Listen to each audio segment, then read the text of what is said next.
What is up, everyone, and welcome back to the Talking Sports Podcast. It is Sunday, February 2nd. Hopefully, everyone is enjoying their weekend. Hopefully, everyone got some sleep because I didn't. I look a little disheveled, but I didn't get much sleep because we had a blockbuster trade in the NBA, and that's why I'm hopping on here. If you're an Apple Podcast or Spotify, I appreciate it.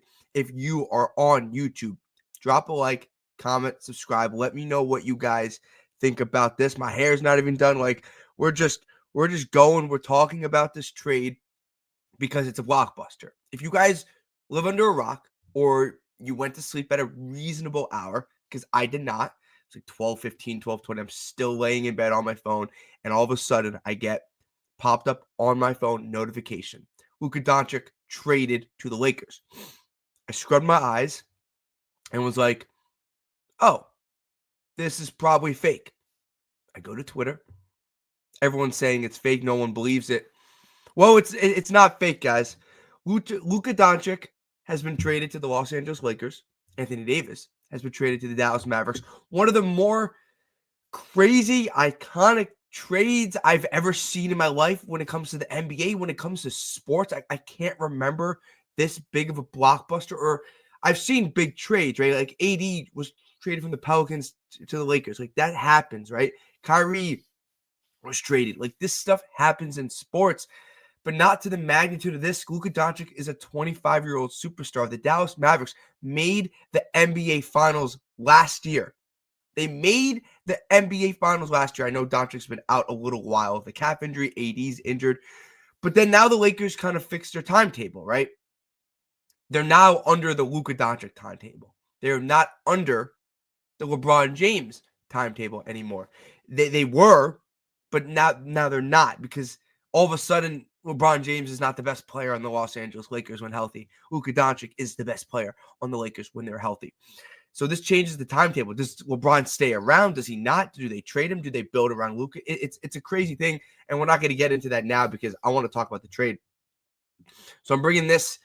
If you're an Apple Podcast or Spotify, I'm sorry about this, but I'm bringing up some tweets about the trade, some things I bookmarked from last night because I knew I was doing this reaction video. But if you're on YouTube, follow us on social media, Talking Sports Talking Sports PD, and as always, we're sponsored by Underdog Fantasy. So Shams reported this last night, and most people were shocked, right? And that's why I'm hopping on here. But most people were shocked because most people didn't believe it, right? You have like the Jalen Brunsons of the world, Joel Embiid tweeting, Patrick Mahomes is tweeting, Tyrese Maxey's tweeting. Like you have guys tweeting, Dirk Nowitzki is tweeting, right? Everyone's tweeting because no one believed it at first. And then when it was officially official, when multiple outlets and ESPN confirmed it and Shams confirmed it and said, look, on the top of this tweet, if you're on YouTube, it says, yes, this is real, because no one believed it, right? Look at the trade right here. Lakers acquire Luka Doncic, Maxi Kleber, and Markieff Morris. Last two guys are kind of irrelevant in this trade. Mavericks get Anthony Davis, the second big piece in this trade, Max Christie, and a 2029 Lakers first-round pick. Jazz are just like, okay. Jazz get Jalen Hood-Schifino, a 2025 Clippers second-rounder, and a 2025 Mavericks second-rounder. Jazz are kind of irrelevant. They probably were just like, who are we involved for a trade for? They could probably got a phone call and were like, Luka Doncic to the Lakers? What are we doing here? And they're like, okay, we moved on, right? If you scroll down, and I'm going to scroll down a little bit on my tweet here, as you guys can see, it says, according to Shams, Mavs approached the Lakers and offered to trade Luka. This wasn't a Luka Doncic request. That's what I immediately thought, that it became non-public, but Luka Doncic requested a trade similar to Jimmy Butler. That's been very public. That's been very vocal. That's been kind of messy. I was thinking at first, Luka Doncic was traded to the Lakers, publicly did not request a trade, privately requested a trade, and the Mavericks granted it without anybody knowing that this was going to go down. That is not what happened. Mavs approached the Lakers and offered to trade Luka.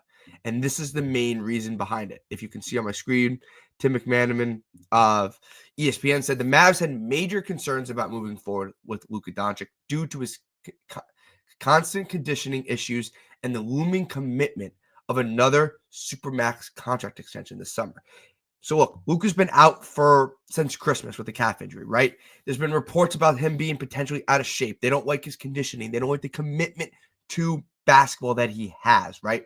We all know he's an uber talented scorer, an uber talented player, is going to go down as an all-time great, is going to be a future Hall of Famer, and is only 25. But the Mavericks had concern, right, about his conditioning, his commitment to basketball, all that kind of stuff.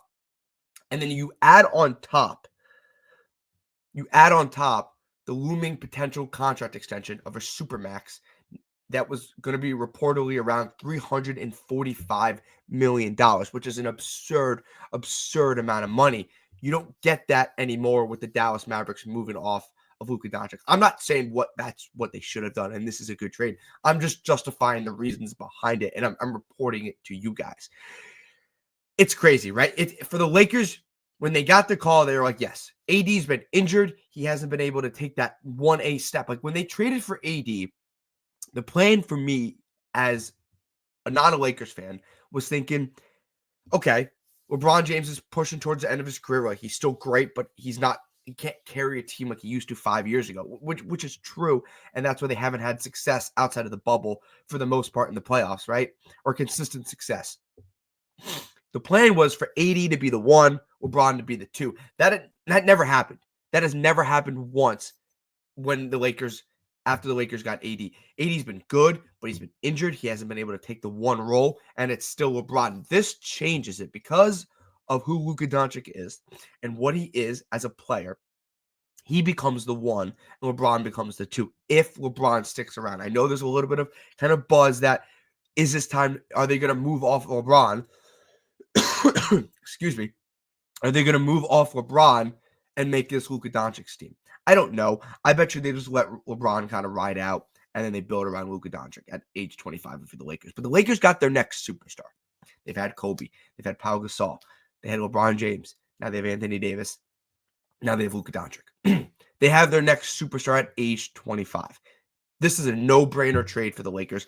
It's a no-brainer trade. The Lakers are a 5th team in the West right now. This is a no-brainer trade because they can win the championship this year with those two guys, and they can be legit title contenders for years, even after LeBron retires. If you're the Mavericks, they clearly did not want to pay. Seems a lot to do with money.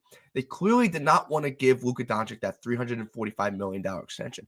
To note, guys, Luka Doncic is not eligible for that supermax anymore with the Lakers. He's eligible for a different kind of contract extension and max, but not that supermax or that reportedly $345 million that he was going to get with the Mavericks. He's not eligible for that anymore with the Lakers. So that takes into account. But if you're Dallas, right, they clearly didn't want to commit to him. They didn't. They tried to get off him as fast as possible. And now they have Anthony Davis paired with Kyrie Irving. 2 guys that can't stay healthy. But this is a team last year that made the NBA Finals. And look, have they underwhelmed this year? Yeah, they're in a play-in spot right now. This team should not have been in a play-in spot. But Luka Doncic, to the Dallas Mavericks' credit and what they came out with, there are concerns to him not being fully committed to basketball and not being fully committed to be in shape and not fully committed to working to get into peak body form. He's been out since Christmas with a calf injury. It is February 2nd. That's over a month that he's missed. And the Mavericks have slid. The Mavericks have struggled because of that, obviously. I don't fully get this if I'm Dallas. I think you still commit to Luka Doncic and you still buy into Luka Doncic because of the fact he is so good. He is a top 2, top 3 player in the NBA. It's probably Shai Gilgeous-Alexander, Giannis Antetokounmpo, probably Luka Doncic, Jalen Brunson, handful of other guys, right? Like Luka Doncic's a 2 or 3 best player. He's made All-NBA team multiple times. He's been an All-Star. He's been an MVP candidate. He took the team to the NBA Finals last year until they lost to the Boston Celtics. I get it. If he doesn't fully buy into it, I understand. But he's 25 years old and he's a superstar. It is really hard for me to understand this move if I'm Dallas. I get their reasoning behind it, and they laid it out perfectly. But right now, on Sunday at 11:15 a.m., the Mavericks, Eastern Time, the Mavericks are getting ripped right now. Social media is ripping them. ESPN's ripping them. Reporters are ripping them. This is not a good trade if you're the Dallas Mavericks, and I get that. But they laid out their reasonings, and I understand where they're potentially coming from with it. I don't agree with it, but I understand the reasoning. They don't want to give a $345 million extension. They don't trust him moving forward. Like it was reported on the screen. I'm sorry if you're an Apple Podcast or Spotify, but I read it out for you, and I'll read it again. The Mavs had major concerns about moving forward with Luka Doncic due to his constant conditioning issues and the looming commitment of another Supermax contract extension this summer, sources told ESPN. That's the reasoning behind it. I can get it. I understand it. I wouldn't have done the trade. I would have done whatever it took to keep Luka Doncic because he is that good. He's that talented. I like Anthony Davis. I do, but has never been able to stay healthy. That's the issue, right? Like if you don't believe in Luka Doncic being able to stay healthy, be able to condition himself, all that kind of stuff to stay in NBA shape and play 82 games into a postseason and try to go back to the NBA Finals like they did last year. Anthony Davis kind of similar, right? Like he has not been able to. I'm not saying Anthony Davis has not committed to being in shape. I don't think that. He just struggled to stay healthy and stay on the court, and that's been his biggest issue. Like because when Anthony Davis is on the court, he's a top 10 player in basketball. He is. So if the Mavericks can get a fully healthy Anthony Davis, this might not be that bad of a trade, but the problem is they're trading for a guy that has struggled to stay healthy as well. I would not have done this. I don't agree with it. If you're the Lakers, when they got the call, because like it says, according to Bleacher Report, I'll read it again for Apple Podcasts and Spotify listeners, Mavs approached the Lakers and offered to trade Luka per Shams. Luka did not request a trade, which was what I initially thought, that he requested a trade under the table. But that's not what happened. That's not what happened at all. So one more time, guys, before we get out of here, appreciate everyone that is listening. Lakers acquire Luka Doncic, Maxi Kleber, and Markieff Morris. The Mavericks get Anthony Davis, Max Christie, and a 2029 Lakers first-round pick. And then you throw the Jazz in here, and they get Jalen Hood-Schifino, a 2025 Clippers second, and a 2025 Mavericks second. That's going to do it for us, and I'm way too close to you guys. That is going to do it for us. I appreciate everyone that listened. What a trade, right? Like, I'm in bed. A little maybe too much information there, but I'm in bed, about to fall asleep, and I get the alert, and I'm like, now I'm not sleeping for another half hour because I couldn't. It's that big of a blockbuster. It's that big of a trade that I had to hop on Apple Podcasts, Spotify, and YouTube and break it down for you. So once again, the Mavericks walk away with Anthony Davis after trading superstar Luka Doncic, who's a top 3, top 2, maybe the best player in the NBA. And this team made the NBA Finals last year. And I know he's been injured, and I understand that, but this seems like a little of a panic move, and they should have tried to buy in Luka Doncic a little more. But the Lakers walk away with Luka Doncic. The next steps for me is, how does Anthony Davis stay healthy, and how does he pair with Kyrie Irving, and what do the Mavericks look like down the stretch? Because it's going to be very interesting how they work together and how this team succeeds, if they do succeed. And then if you're the Lakers, past February 6th, which is the trade deadline, it's February 2nd right now, so we're a couple of days away. If they keep LeBron, and LeBron's still a Laker, how does LeBron and Luka Doncic work together? If he's not, then that's a different conversation, and we probably come on and we break down another podcast and break that down if LeBron is moved. But I expect at the moment for him to be a Laker for the rest of the year, and we see what Luka Doncic and LeBron do together. But the Lakers have changed their timeline. They're now off the LeBron James timeline, and they're now on the Luka Doncic timeline. That is going to do it for us. Apple Podcasts, Spotify, and YouTube. Drop a like, subscribe to the channel. As always, we are sponsored by Underdog Fantasy. Make sure you guys use code TSP for 100% deposit match up to $100. And follow us on X and on Instagram at Talking Sports PD. Luka Doncic is a Laker. Anthony Davis is a Maverick. That is going to do it for us. Hopefully you guys enjoyed this breakdown. We'll see you guys in the next one. Thank you.